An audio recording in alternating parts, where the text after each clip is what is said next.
enough to pull you from where you're coming from.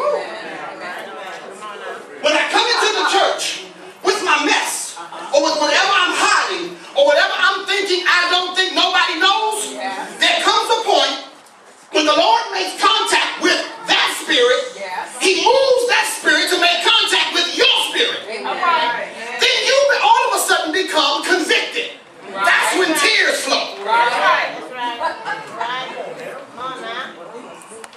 Now, the tears flow because you know that you are in the wrong place for real, but you're in the right place.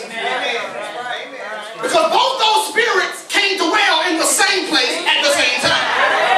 So then you kick out that thing that everybody does not know. In the spirit you kick it out, but in the physical it's shown. Ooh. Now watch this. So then the Lord begins to deal with you. You assume your physical position, whether it's bowing, crying, worshiping, acknowledging, whatever. But in the spirit, the stage is set. Then all of a sudden the Spirit of God comes, make the connection with your spirit, and then you become the delivered because it's about to happen. And the Spirit of God becomes your deliverer.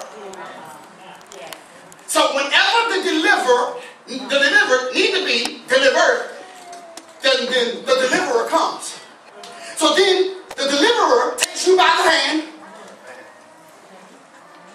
and they proceed to the altar. That's right.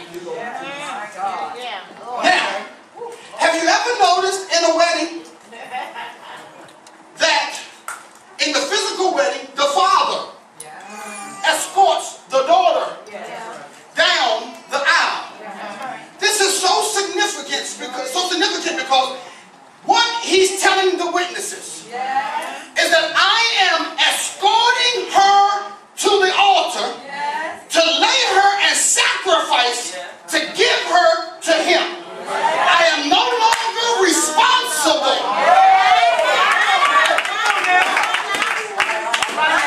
For those men who want to get married, you better consider this thing. And that's why in the vows we always advise you, don't jump into this thing half-hearted. That's right. Because to God, you are taking on his daughter, and the responsibility to love, honor, cherish, and obey stands right here. And when you say I do, you pick up the mantle of God. Now, he escorts her. Now, this is when you become so important. Because he is representing God. Yeah, that's right. He is the one that God is using to join them together. He's the one that's stirring up the spirit. Now watch this. He then makes an announcement.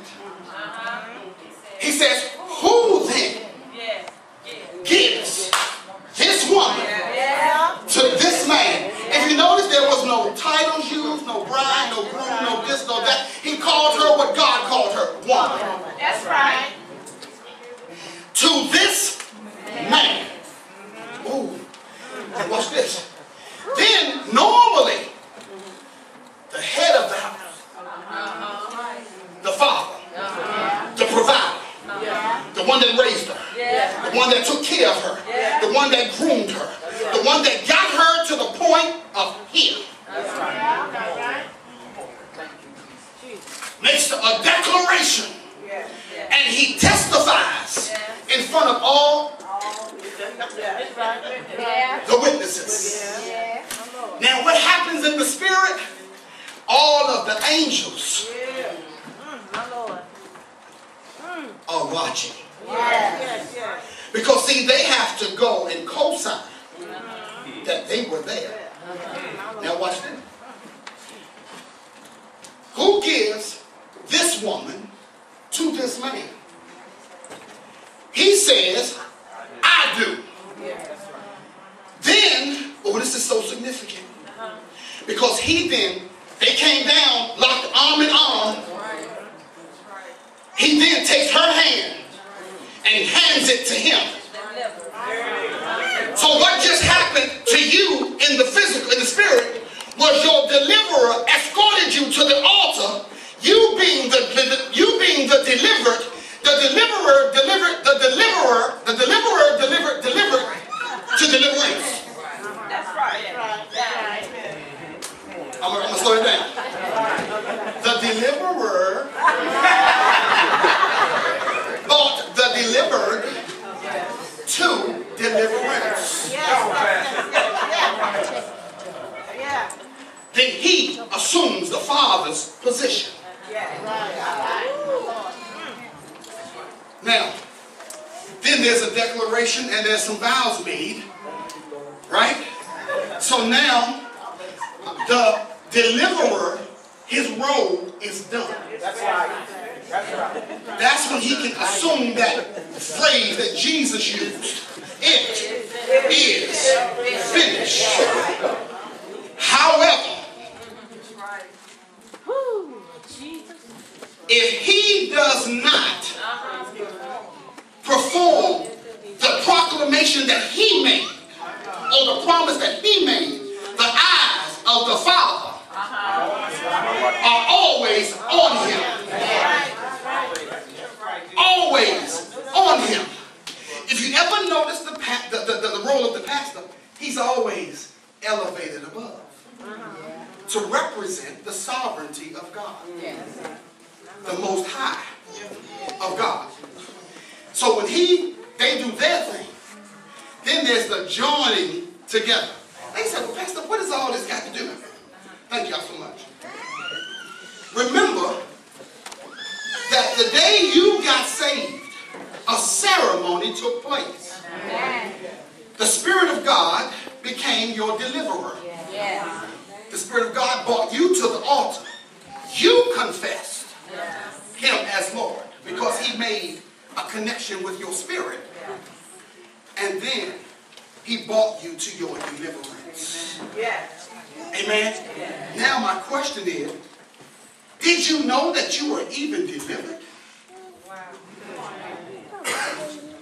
Now that you know what really happened, you are without excuse. You now know that you were brought to a place with God. Amen. I'm proving to you. Can I prove it to you? Yeah. I love proving it. Ooh, y'all make pastoring being so fun. Okay, I need 5 people who got a Bible.